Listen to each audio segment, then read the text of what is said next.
right, I've got my first story written for my 52 short stories in 52 weeks, and I thought I would read it to you. And I will also try to provide a print copy eventually in some format, but for now I thought this might be a good way to share this. So if you are interested in following along with my readings, and I will also be sharing other things in the future, as I have in the past, feel free to just click that follow button, and that way you can keep track of what I am putting here on my YouTube channel.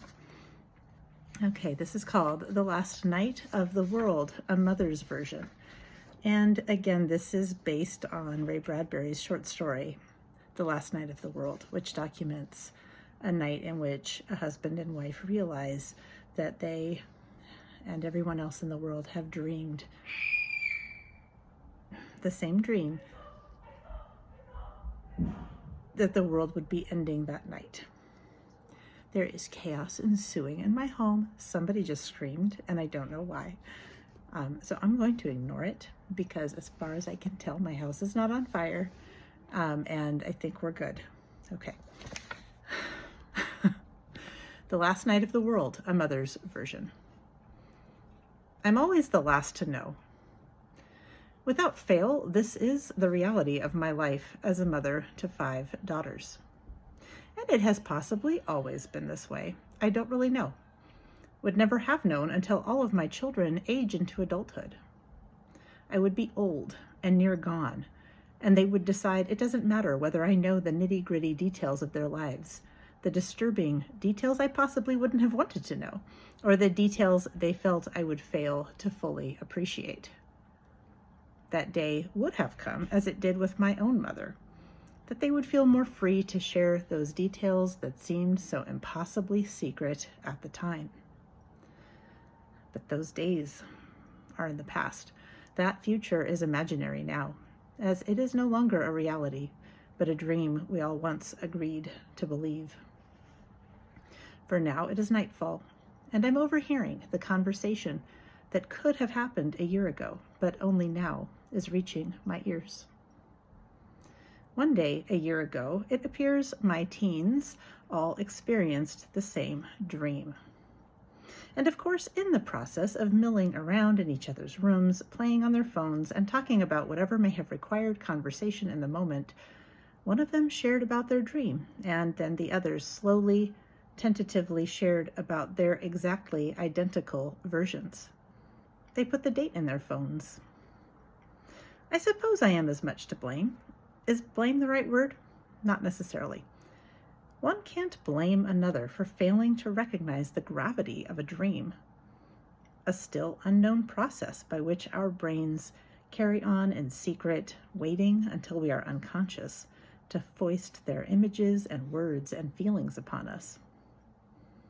I certainly could have shared about my own dream, the small, clear voice that spoke to me directly, informing me that the world would disappear on August 25th, 2025.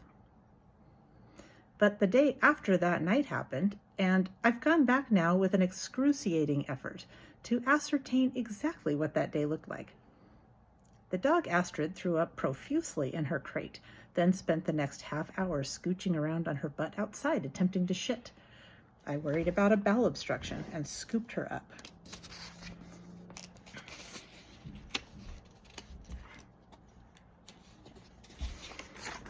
Taking her to the veterinary hospital, where she helpfully puked all over their floor, persuading them of the acuity of her condition. The next couple hours, I let the vet put thousands of dollars on my credit card, thanking the gods of finance that not only were my body, children, house, car, teeth, and eyes all insured, but so were my pets.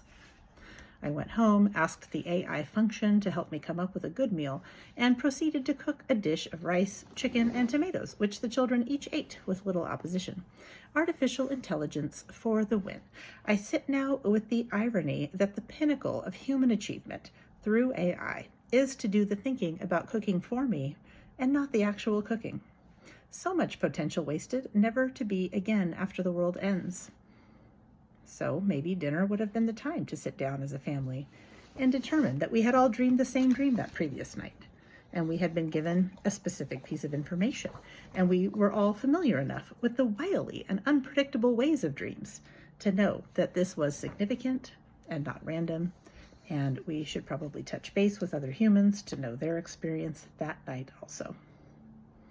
Perhaps the warning would have been sounded. Perhaps the best quantum physicists, is there a quality spectrum of physicists, could have ascertained a method to escape the conundrum posed by the dream, and to help us escape this inevitable string theory of universal disappearance.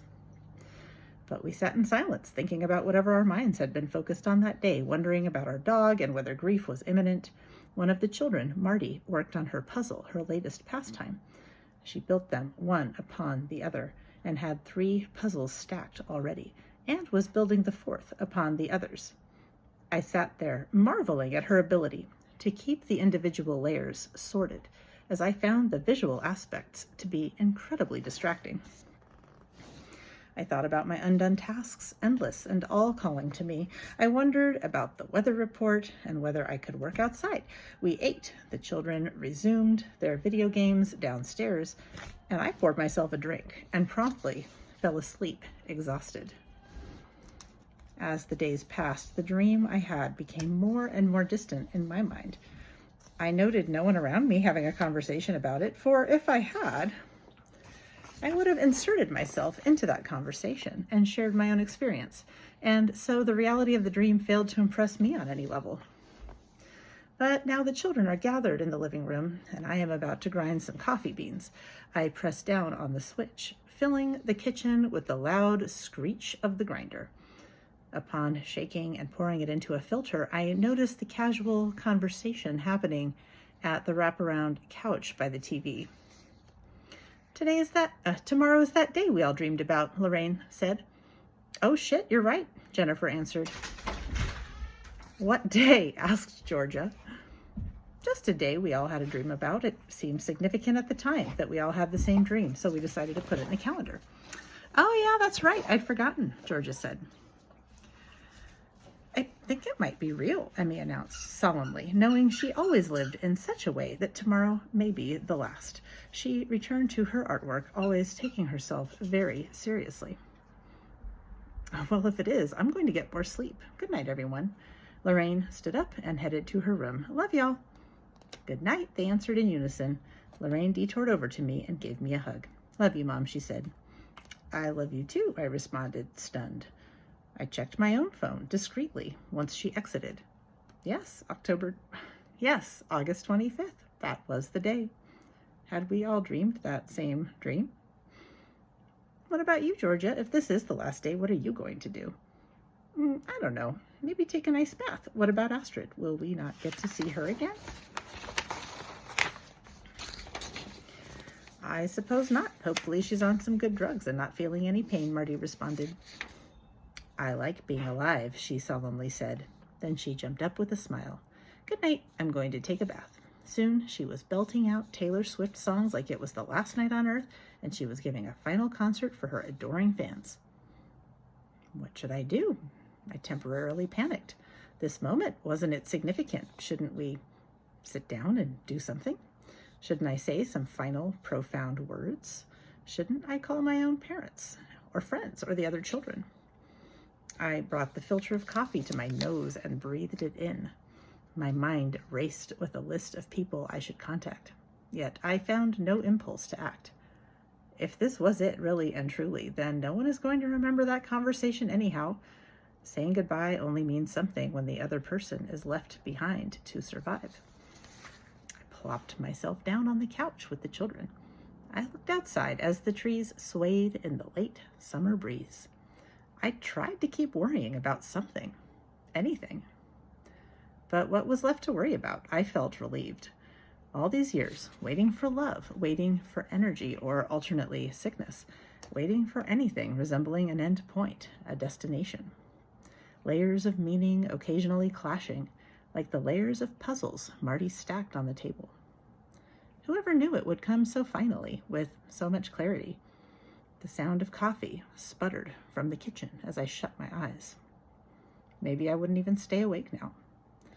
I could close my eyes and not worry about needing to be awake longer, needing to fulfill this or that responsibility, tuck in this or that child, or tend to something apparently urgent. I could just finally sleep. Not even the dog was going to wake me up tonight. And then, at some point, not even a part of the rest of the world would wake me. Thanks for listening, and I hope you enjoyed it. And there were a few interruptions there when my dog scratched his way into my room and made a bit of a scene. But anyway, I will get back to writing this week, and I'll see you guys next time.